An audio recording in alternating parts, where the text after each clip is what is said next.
বন্ধুরা আজকে দেখাবো দেশি চিকেন রান্না করার একটা খুব সহজ পদ্ধতি এবং ভীষণ টেস্টি হবে। সাবেকি রান্না, আপনারা রান্নাটা খুব সহজেই ফলো করতে পারেন। আসুন, চলে আসুন রান্নায়।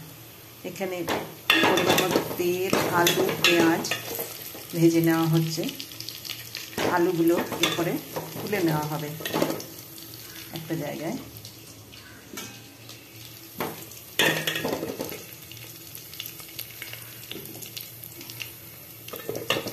এরপরে আদা, রসুন, ধনে, জিরে প্রয়োজন মতো দিয়ে মিক্সিতে পেস্ট করে পুরো মিশ্রণটা এর মধ্যে দিয়ে দিলাম।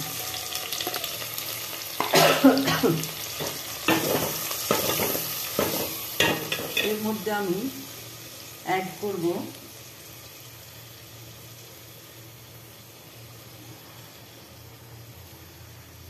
একটা ধুয়ে রাখা গোটা টমেটো, মাঝারি সাইজের টমেটো।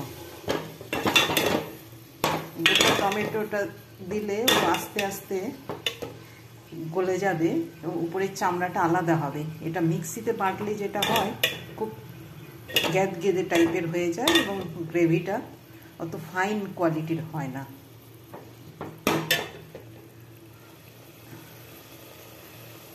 এর সঙ্গে আমি অ্যাড করব লঙ্কার গুঁড়ো।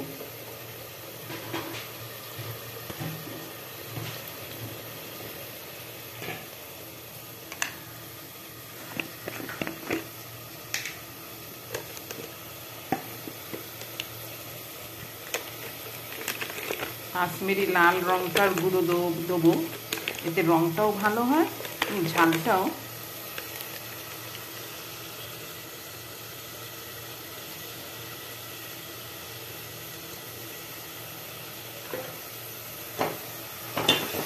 ভালোই হয় ঝালটা। আর আগে আদা রসুনের সঙ্গে কাঁচা লঙ্কা দেওয়াই আছে, সেই জন্য আর বেশি ঝাল দিচ্ছি না। এতেই কিন্তু ঠিক পরিমাণ মতো ঝাল হয়ে যাবে। এর সঙ্গে আমি অ্যাড করছি কিছুটা হলুদ।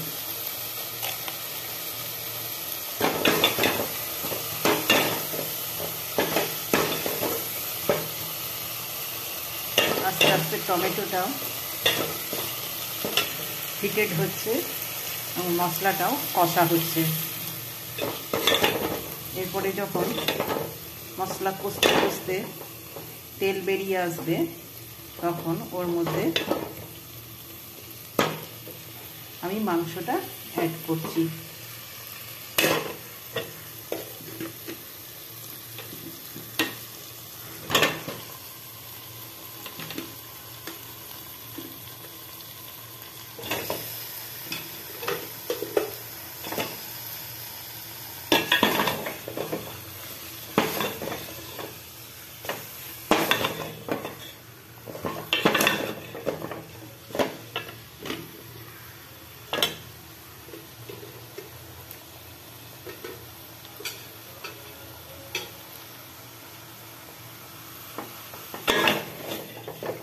এভাবে আমি কষতেই থাকবো। পুরো মশলাটা একদম চিকেনের সঙ্গে মেখে যাবে।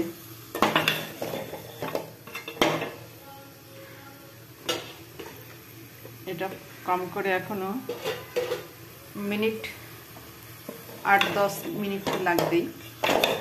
টমেটোটাও আস্তে আস্তে আরও হিটেড হবে, মেল্ট হবে এবং ওর স্কিনটা আস্তে আস্তে গুটিয়ে স্ক্রোল হয়ে যায়।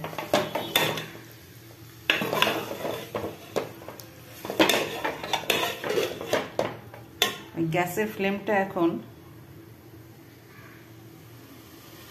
হাইয়ে করে দিলাম, তাড়াতাড়ি হবে এই পর্যায়ে একটু। তারপরে কিন্তু ফ্লেমটা কন্ট্রোল করতে হবে।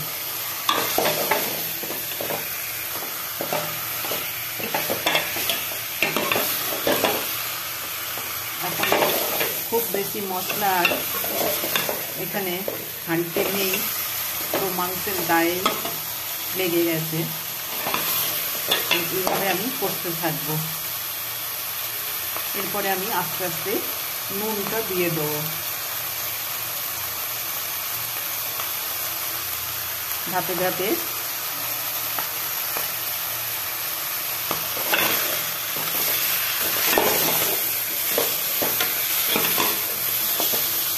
এরপরে ঘান খুব পেতে যাচ্ছে, আঁচটা কমিয়ে দিলাম, সিম করে দিলাম এবং আস্তে আস্তে নাড়তে থাকবো, তো হাঁড়ির তলায় ভরে যাবে।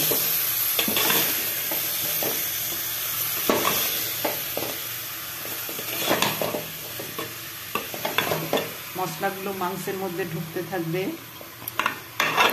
মাংসটাও একটু নরম হবে।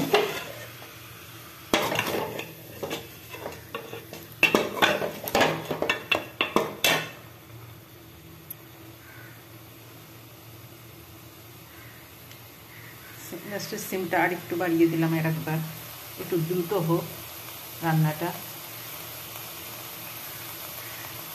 আর একবার নুন দিয়ে দিলাম।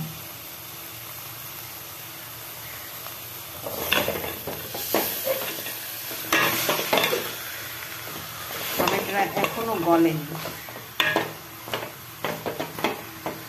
টমেটোটা একটু চামচে করে কেটে দেওয়ার ব্যবস্থা করলাম। টমেটোর ভিতরের যে জুসটা আছে সেটা বেরিয়ে আসুক।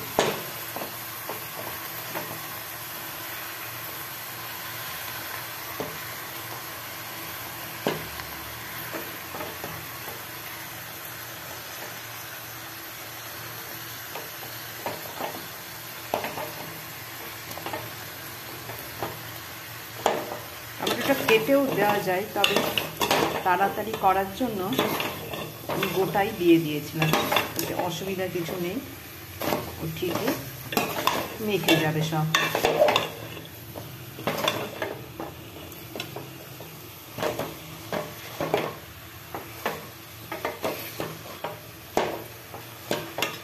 দেখতে পাচ্ছেন টমেটোর উপরে চামড়াটা কেমন আলাদা হয়ে গেছে। এটা যদি মিক্সিতে বেটে নেওয়া হতো, এই চামড়াগুলো শুদ্ধ একটা পুরো থকথকে হয়ে যায়, জিনিসটা ভীষণ ভারী হয়ে যায়, যেটা মাংসের হাঁড়ির মধ্যে নিচের দিকে বসিয়ে দেয় গ্রেভিটা। অহেতুক এটা।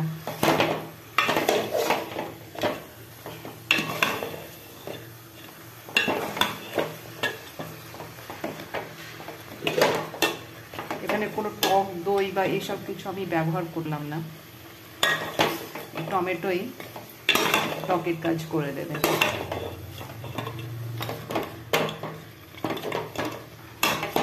মাংসটা খুব বেশি গলেও যায় না টক দেওয়ার জন্য।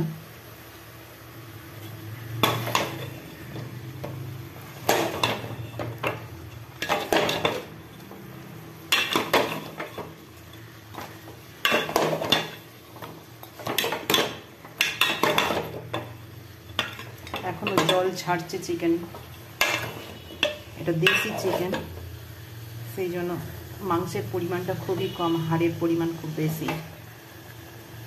দেখতে পাচ্ছেন এর ভিতরে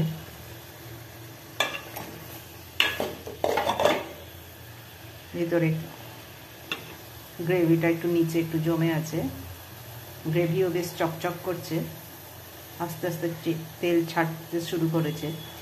এটা আরও কিছুক্ষণ করব, যতক্ষণ পর্যন্ত হাঁড়িতে তরল গ্রেভিটা না টাইট হয়ে যায়।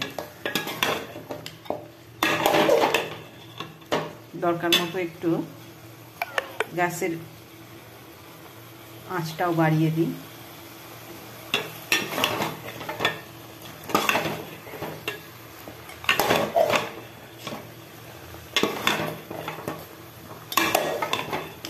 এই হয়ে এসেছে, কিছুক্ষণ পরেই আমি এরপরে আলুটা দিয়ে দেবো, দিয়ে তারপরে জল ঢেলে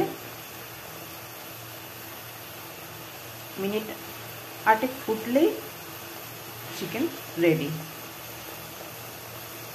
ওকে বন্ধুরা, আজকের মতো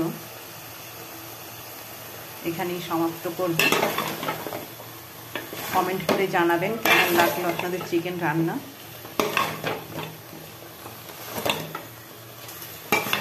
দেখতে পাচ্ছেন অনেক আস্তে আস্তে কমে আসছে গ্রেভি।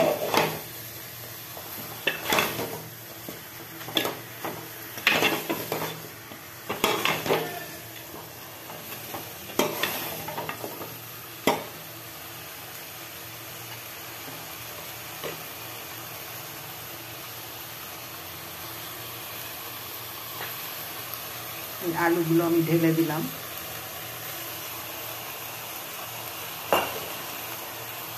আলুগুলো একটু কষে নিচ্ছি, আবার আলু একটু মশলা মেখে যাবে।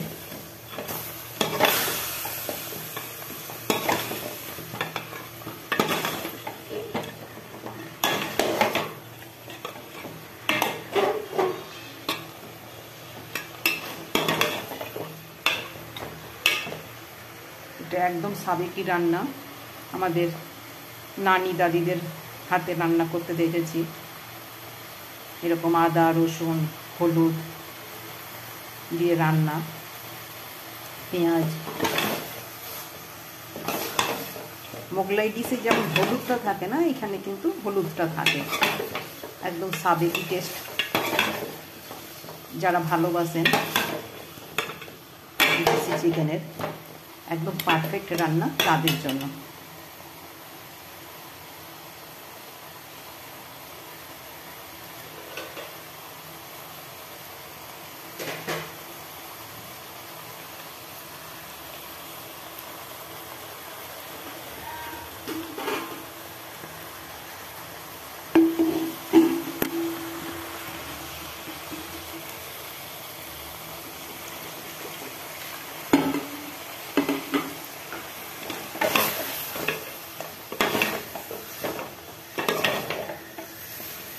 দেখতেই পাচ্ছেন একদম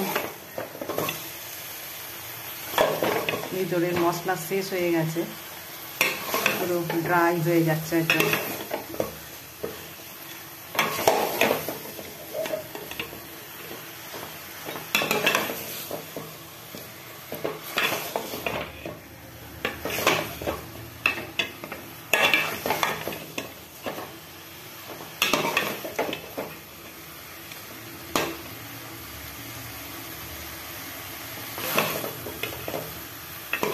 প্রায় শেষ পর্যায়ে চলে এসছে কষা।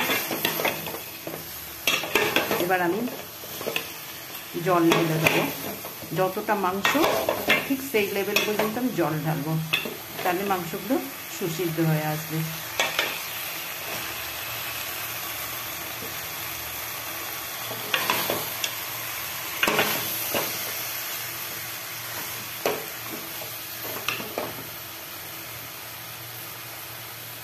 এরপরে আমি মশলার বাটিটাতে যে আরও একটু জল ঢেলে মশলাটা পুরো ধুয়ে ওর মধ্যে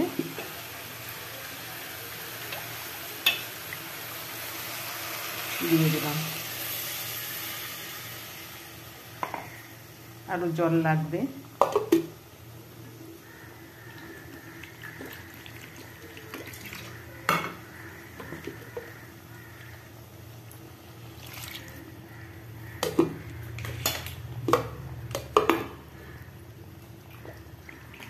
একটু ঝোল ঝাল আলু দিয়ে মাংস রান্না,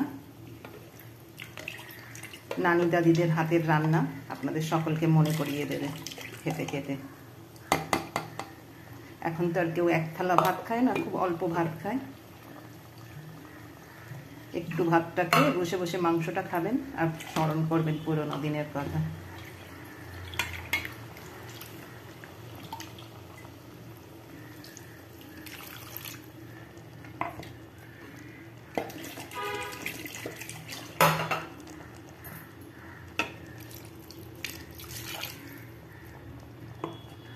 অনেকটাই জল দেওয়া হলো, পুরো যতখানি মাংস। চিকেন রান্নার এই দেখুন হয়ে গেছে, একদম তৈরি পাতে বেড়ে দেওয়ার জন্য। কি অপূর্ব রং হয়েছে দেখছেন। খাওয়ার জন্য মন একেবারেই টানছে কতক্ষণে খাওয়া যায়।